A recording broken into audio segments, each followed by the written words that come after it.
Have you ever felt like you're not in control? Have you ever felt powerless, filled with uncertainty about what things meant and what would happen? I think everybody here must at least sometimes feel this way. I know I do, but I used to feel like that much more often. The thing is, I can be a very controlling person since I was very young. When I came into the school, a 9-year-old child, the girls in my class were divided into 2 enemy clans which were always fighting. I eventually convinced the leaders of the 2 groups to make peace so they could all be friends. Well, you might think, this doesn't sound controlling. You were being a good mediator. But I wasn't satisfied. I felt like the 2 groups had diverged so much that they didn't know each other anymore. So I created a schedule for each school break for a week, planning which girl should play with whom so they could all renovate their friendship. And of course, I was frustrated when they obviously didn't comply. Now, does this sound controlling? Sure, I was being kind of a leader, a mediator, but not a very good one. And why is that? Well, that's what I want to answer at the end of this TED Talk. I've also always been a very curious person. For as long as I can remember, I've wanted to know how everything worked on the smallest of the smallest scale. My infinite chains of why could drive even the most patient teachers insane. And growing up, I developed a love for science as a way to understand every single thing. But one day I realized that one of the reasons why I love this pursuit of knowledge so much is that knowing more made me feel more in control. If I understood how things worked, I could influence them to better fulfill my goals. And that made me feel good. In fact, according to Joseph Helen in Psychology Today, a sense of control is associated with better physical and mental health.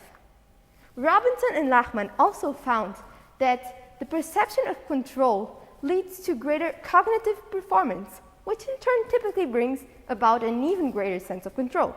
So it's a virtuous cycle. And it's not just psychological. For example, the knowledge that water evaporates at 100 degrees Celsius allows us to distill it. We get control over the composition of water. We can then perform experiments with substances dissolved in this water without the influence of impurities, so we can get better explanations of physical phenomena. This is a basic principle in most scientific experiments. If you want to know how something works, you have to control all other variables that might affect your results. So basically, knowledge gives us control, and control gives us knowledge. That's wonderful. But of course, it couldn't be perfect, because as I was growing up, things were becoming more and more complex. I noticed increasingly more aspects of my life that I couldn't control, despite maybe knowing what was going on. The problem with this idea is that the world is simply too complicated for us to understand or control everything. Even if there was a way to know the position and speed of every single particle in the universe, it would be impossible to predict where they would be in the future or what changes could be made to affect the results to happen the way you want. We couldn't do that for basically 3 reasons. First of all, as scientists perfected their measuring instruments, they realized that some properties couldn't be measured more precisely without the loss of precision from other properties. For example, the more precision you try to get when measuring the position of a particle, the less precisely you can know its speed. This is referred to as the Heisenberg's uncertainty principle. And even in just one measurement, there's always a limit on how precise you can be.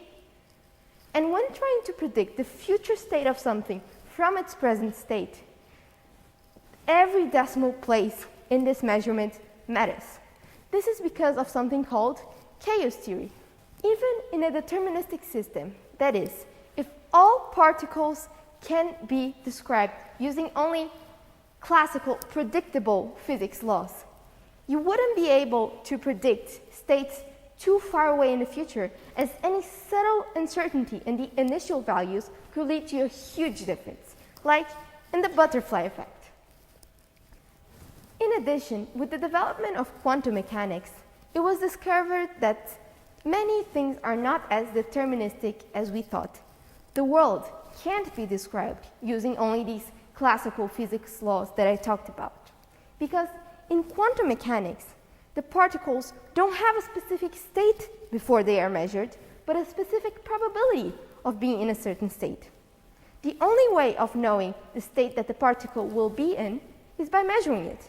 You can't know it or predict it beforehand. So, thanks to these three reasons, you can conserve your belief in free will. Don't worry, your future is not laid out. However, it's kind of hard to conserve your belief in control. And whenever I felt like I couldn't control something, I felt completely powerless. But science also taught me a very important thing. Science always has some uncertainty in its measurements, in its theories, and in its conclusions. When you're not based in some sort of faith or belief, but on facts which can be changed and be built up on, you will never be totally sure. For example, just because every time you drop something, it falls, it doesn't necessarily mean that it will fall the next time. And this uncertainty is exactly what drives scientific discoveries. Being uncertain is what drives us to keep wondering, keep asking questions, and keep trying to improve our explanations. And the fact that we will never reach the highest peak where all can be seen and known is what allows us to never stop climbing. And just because not every variable can be controlled in some complex systems, it doesn't mean that we can't reach explanations about them. These systems challenge us to find new methods of looking at things. In fact, some of the greatest discoveries in science were made as a result of pure luck, like when Fleming discovered penicillin, or even intuition, like when an apple fell on Isaac Newton's head and he thought about the theory of gravity. Although I think that's just a myth.